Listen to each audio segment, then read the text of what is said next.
bara akkamii keessa jira yaa uummata keenya? Baruma akkamii keessa akka Rabbiin uume bichaa ani hin beeku. Ani isa kamtu sirriidha, isa kamtu sirrii miti, isa kamtu nama jaalata, isa kamtu si fakkaata, isa kamtu si fakkaana kan jedhu baay'ee nama rakkisee jira.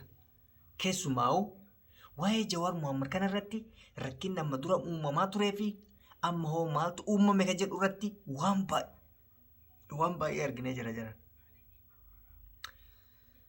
Mee dubbii itti deebi'a. Akkam nagaa keessanii jaalatamtoota hordoftoota keenya. Nageenyi koo bakka jirtanitti sinaa dhaqqabu. Egaa wanni an har'a aariidhaan dhufe tokkotu jira. Namoota holola amma deemamaa jiru wayiitu jira. Hololli amma deemamaa jiru maalinni Jawaar Mohaammed mana hidhaa keessaa eessa akka deeme, eessa jira, eenyu quba qabaa, maal argitanii akka waan mootummaan kun isa balleessee wayii wanti dubbatamutu jira. Dubbiin jara kenna akka kana. Namni ati Jawaar jaalata jettee ilaaltu, namni waa'ee Jawaar saa 24 haasaa oolu keessattuu namoonni aktiivistoota yookaan namni argitee waa miidiyaa kanarratti waa odeessu kun nama Jawaar fakkaatu, nama Jawaar jaalatu fakkaatee Jawaar balleessuuf sa'a 24 sammuun isaa yaaddii jechuudha. Maaliif isiniin jedhe? Gaafa inni hidhamerraa eegalee gaafa dura Jawaar ajjeefamuu eda jedhan, Jawaar kolaafamuu eda nuun jedhan, Jawaarii injiru mana hidhaa dukkana keessatti hidhame, tumamaa jira, gudeedamee jira nuun jedhan. Eenyu nuun jedha? Diinotaa miti bar. Namuma nu wajji falmaa oolu mootummaa kana. Garuu inni wanni jedhame kun hundi tokkochuu hin ta'amne. Mana hidhaa keessa jira. Har'a hoo maal jedhan amma? Mana hidhaa keessa hin jiru Jawaarii akka waan achi keessa baamee ajjeefame. Jara kenna soba guddaadha kun. Jawaar nagaa isaati waa tokko hin taane. Guutuun guutuutti fayyaa isaa guutuudhaan mana hidhaa keessa jira nagaan.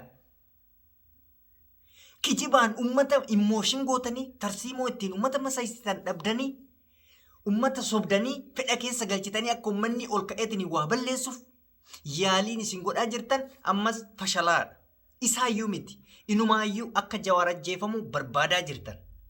Amma dura odoo mootummaan hin jedhin osoo qaamni hidhe waan dubbatin Jawaar ajjeefamuu eda, Jawaar fannifamuu eda, Jawaar akkas ta'uu eda jettanii kijibaan ummata boochisaa turtan.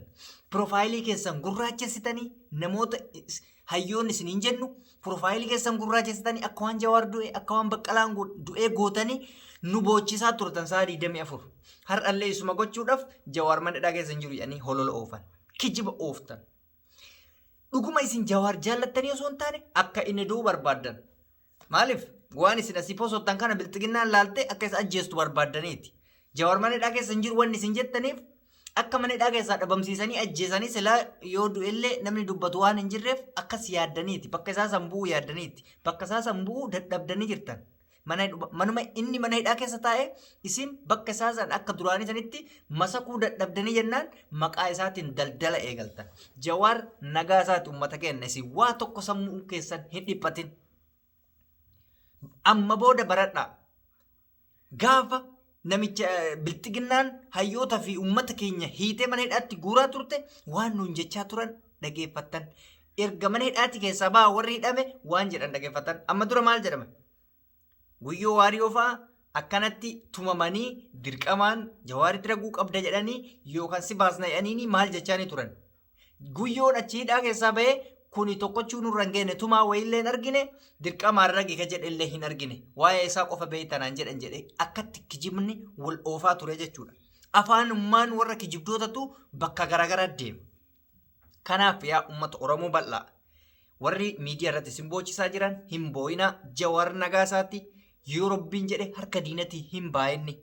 Warri ala jiru warri isa wajji nyaachaa ture hundi isaaniitu isa basaasaa jiran guyyaa irraa akka inni dhabamu ta'aa jiran. Warroota biyyatti wajji turanii fi biyya alaa kanattis wajji turan argaa jirtan hunda isaaniitu. Dhugaa rabbiin haa nyaatu hundi isaaniitu akka Jawaar ba'u hin barbaadani. Namni tokkochi warri xiqqoo hayyuudha jedhamu Jawaar akka ba'u tasuma hin barbaadan. Rabbii kiyya akka kadhan isinitti hima dhugaa rabbiitti. Maaliif xiinxala isaanii ilaalaa gisee mara waa'ee akkaataan isaan ittiin daldalatu qofa fedhan. Inumaayyoo osoo du'ee fi das jedhaayyuu akkas barbaadan. Maaliif bakka tokkoffaa bakka isaa sana hayyuu ta'uuf iddoolee inni qaqqabate hunda qaqqabatuuf sinigalee lammaffaa siyaasa ittiin daldalatuuf maqaa isaatiin tarsiimoo uumuu waan dadhabaniif jecha. Kophaa isaa firaasha lafaatirra rafeetini uummata Oromoo miiliyoona 50 barreeffama sarara lamaatiin hiriira baasetiin biyyattii tana haala gaariin dhaabaa ture. Har'a ka isin sa'aa 24 miidiyaa kanarraa booyaa nama 10 baasuu dadhabdan. Hiriira nama 10. Qeerroo nama marsaa hiriira marsaa 2-3 jedhamaa jiru kun nama meeqa baafamee jiran? Mee iji keessan agarraa nama meeqa argite? Nama 10 caalaa? Nama 10 ol bakka takkatti argitanii beeytanii? Kuni maali? Hinaaffa fi hanqina qofa oofuu malee akka jawaarsanitti oofuu hin dandeenye jechuudha. Waliigalteen qaban duraan dursa. Soo ummata kennan nurraa hin burjaajessinaa. Siyaasa waliigalaatiin akka ilmi namaa oofutti tarsiimoo mataa keessaniitiin oofaa. Maqaa isaatiin hin daldalatinaa. Mana hidhaatitti darbisiistanii har'as maqaa isaatiin daldalaa jirtan jechuudha. Basaastanii warri basaasetiin mana hidhaatiin gahe matama warra amma ani hayyuudha ofiin jedhuu kana. Jawaariin mana hidhaa keessa warri gahe diina hin sa'inaa. Warruma maqaa Oromoo baadhate bilxiginnaa waliinuu jechuudha. Ilmaan haadha gidiraaf. Al abuukum. Yoo achi jawaar waan tokkotti qoma dhaamsa wayii maali jedhe gizee duraa tokko faayinumaayyuu bar ajjeesisiisanii oolanii siin jedha. Akkamitti naan jedha? Waan inni mana hidhaa keessa ta'ee hin jedhin jawaar akkana jedhee jira jedhanii miidiyaa kanarratti hidhaa itti jabeessisaa turan. Jawaar bar gaafa duraa eessatti hidhameera na beektanii? Gaafa dura qabamu hoteelatti hidhamee bar. Hoteelarraa waan jawaar hin jenne jedhanii hiriira akkanatti akka baatanii biyyattii maali jettan jedhanii waan inni hin jenne jedhanii mana hidhaa dukkanaatitti ol deebisiisan. Hoteela keessaa mana hidhaatitti ol galchisiisan jechuudha. Kana hunda wanni garaa keessa qabannee teennuuf guyyaan kun hin dabra. Isaanis of baratan jenneeti malee akka isaan coggaarraa kenna fi garaa kenna nu gubaa jiran wallaalletti miti. Isumaayyuu mootu kabajaa walitti horuun gaariidha jenneeti jal'ifne. Har'a garuu isin keessumaa mee ilaala. Warra jawaariin bira ture ilaalame warra biyyatti jawaarii wajji suuraa ka'aa ture. Harki 100% bilxiginnaadha. Kan erga inni hidhame bilxiginnaa ta'an. Kan bilxiginnaan ta'an immoo ammas taa'etumaan basaasaa jira. Hedaa isaan isa waan inni achitti haasofsiisetti mariisee akka ilma namaa tokkotti jijjiirama kanaa fidaniif haasofsiisu jarri gadi yaatee mootummatti alba'aa turte jechuudha. Har'allee sanumarra jiran.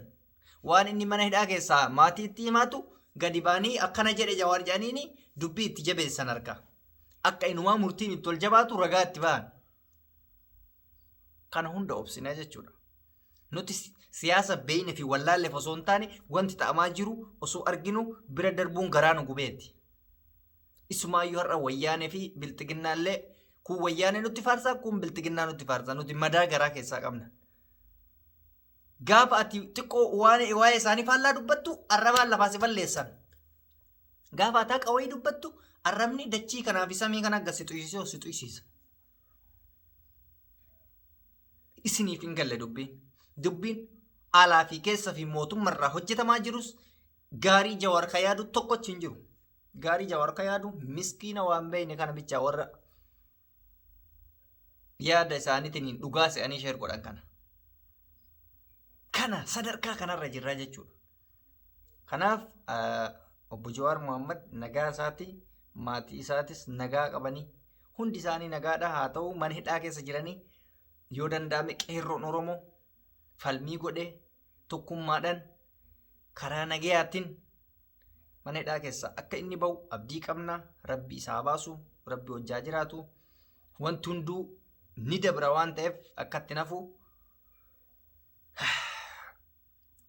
Warroonni mootu arraba cal'istaniituma maa yaadni nama sanii siin taane jettanii arrabaaf deemta yoo jiraattan ani yaada nama dhuunfaa jala hin deemu yaada mataa kiyyaa jala malee hin gowwoomina Oromoo rabbii kiyya kakadhe hin gowwoomina yaada namaa deeggari malee jala hin deemin deeggaruun sirriidha yoo sii ta'e jechuudha sanumaayyuu hin deeggarta garuu yaaduma nama tokko jala deemu jechuun yoo inni qileeti tare wajji taraa yoo inni qilee bahe wajji baa warri jettan sammuun keessan hin hojjenne kaa hirriba keessa sammuun keessan hojjechiisa. Rakkoon guddaan kenna nama jala hudduu erbina. Mee amma laala kun tiippelleef hin jala fiiga kun bilxiginnaa jala fiiga. Sinii gala waa jala fiiguu kana guddannee jechuudha. Kanatu duubatti nu kuffisee nu hambise. Waa jala hin fiigina maa hayyuu hin taane hayyuun kee dogongore taanaan dogongora isaa qabe. Baga dogongore jettee ittiin dhiibin duuba.